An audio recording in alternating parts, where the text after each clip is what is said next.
Welcome to a new week here on the Retirement Quick Tips podcast. I'm your host, Ashley Micciche, co-owner of True North Retirement Advisors, a fee-only fiduciary financial practice managing over $400 million in client assets. If you are 5 to 10 years on either side of retirement and you're looking for some daily quick tips to help you on your retirement journey, you are in the right place. The theme this week is Fortify your data and protect yourself from cybercrime.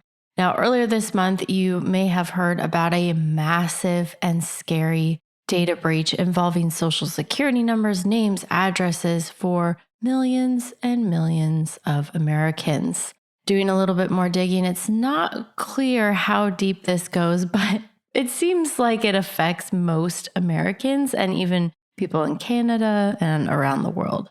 So here's just a little primer from a news story right after this happened. A major hack followed by a leak means some of your most sensitive personal information may already be exposed. And we are talking about social security numbers and more. Fox 5's Josh Rosenthal tonight in Northwest with what you need to know. Your social security number, my social security number, all of our social security numbers potentially hacked. Is this legit that every American's social security number may be out there? Yeah, it's very possible. Here's the deal. A group of hackers reportedly claims to have stolen nearly 3 billion records of personal information, including names, social security numbers, and addresses. Then it was all leaked.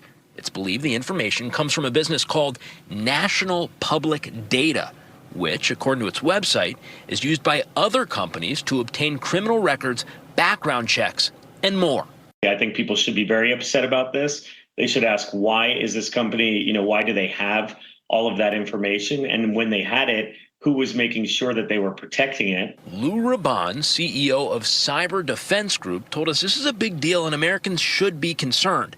However, he also acknowledged that because this type of thing seems to happen so frequently, a lot of people, including some we talked to Wednesday in Northwest, have what Raban refers to as breach fatigue.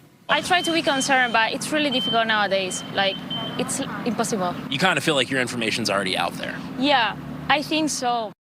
We did reach out to that company, National Public Data, looking for comment, but so far, we've yet to hear back. Now, what's interesting is people are actually just over this. Do they feel so helpless that there's nothing that they can do? Well, that's sad, but I do sort of understand how, this happens over and over again, and each attack is seemingly bigger than the last. However, people will care, and they won't just throw up their hands when someone opens a credit card in their name and ruins their credit, or someone hacks their bank account and actually steals money from them. So when you call your bank or some other financial institution, or you sign into your account online, what type of information do they usually request in order to verify it's you? Well, usually it's the last 4 of your social, or your address, or your name, or some combination of all these things. Now imagine if bad actors had all these multiple data points, which they do in this case, in this leak. It was also reported that there's other pieces of information too, like your family members' names and other things, which, by the way, are really common passwords that people will use. So the more data points that somebody has, these bad actors have about you, the easier it is for them to commit fraud and steal money and steal from you.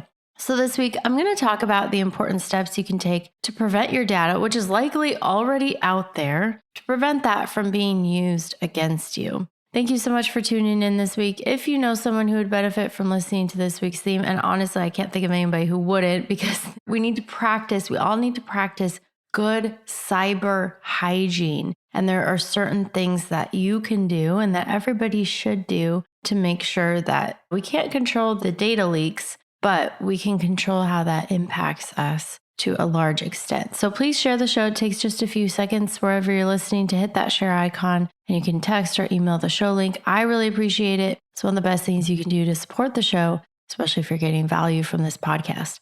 All right, coming back tomorrow, I'm going to talk about the 80-20 rule and how that applies to cyber fraud. My name is Ashley Micciche, and this is the Retirement Quick Tips podcast.